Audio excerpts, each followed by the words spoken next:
Democratic Senator Chris Coons of Delaware joins us now. He's a close friend and advisor to President-elect Biden. Senator, good morning.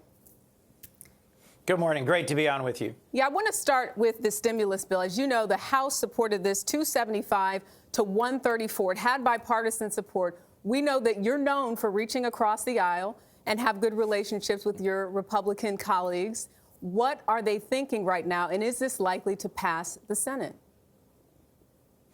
Frankly, for the last 6 months, Democrats have tried to deliver broader, stronger relief to the American people as the pandemic has gotten worse and worse.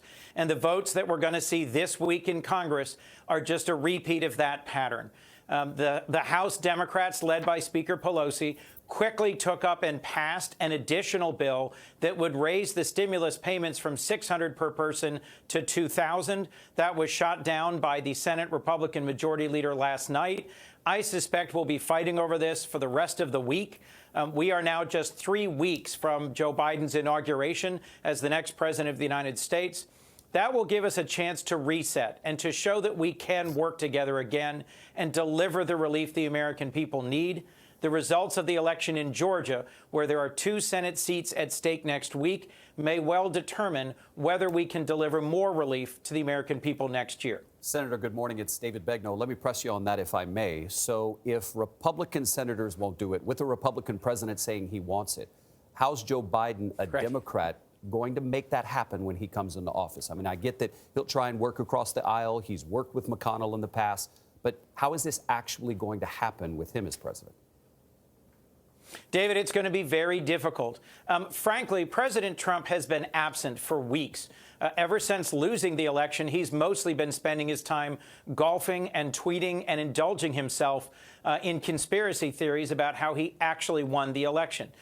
President-elect Joe Biden is already preparing to put on the floor of the House and the Senate to move forward together with Congress a package of urgently needed relief. We are in the very worst phase of this public health crisis, this pandemic which has taken more than 300,000 American lives.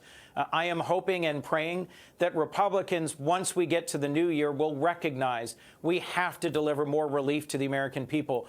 But I'm clear-eyed, and so is Joe Biden. This will be very difficult. And Senator Coons, to that point about the pandemic, you have 20 million Americans that were supposed to get this first dose of the COVID vaccine, and we're not even half at that point, about 2 million.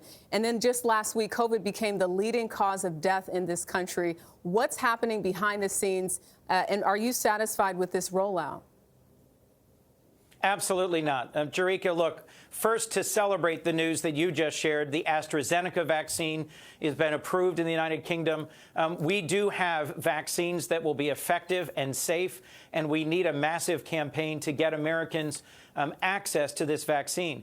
But frankly, if you look at Joe Biden's agenda for the first 100 days that he's president, it includes making sure that we get the basics done that we've never done under President Trump's failed leadership.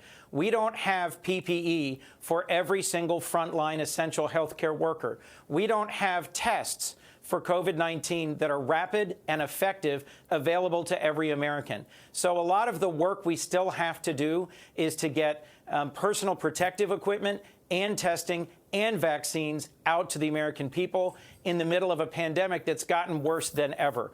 We have a lot of work ahead of us, and a key piece of that is strengthening the ability of our strained and tired public health infrastructure across the country to deliver vaccines to the American people. Senator, I've got 45 seconds left. Let me try this if I can. Do you know who Joe Biden will name Attorney General? No, I don't. I am hoping that he will choose my colleague, Doug Jones, but there are a number of very capable and talented folks he is seriously considering. He has assembled an amazing team for his cabinet, a team that is experienced, that is ready to work together on day one, and that reflects the diverse nature of our country. He's put together a great cabinet. All right. Senator Chris Coons out of Delaware for us. Thank you so much for your time. Thank you.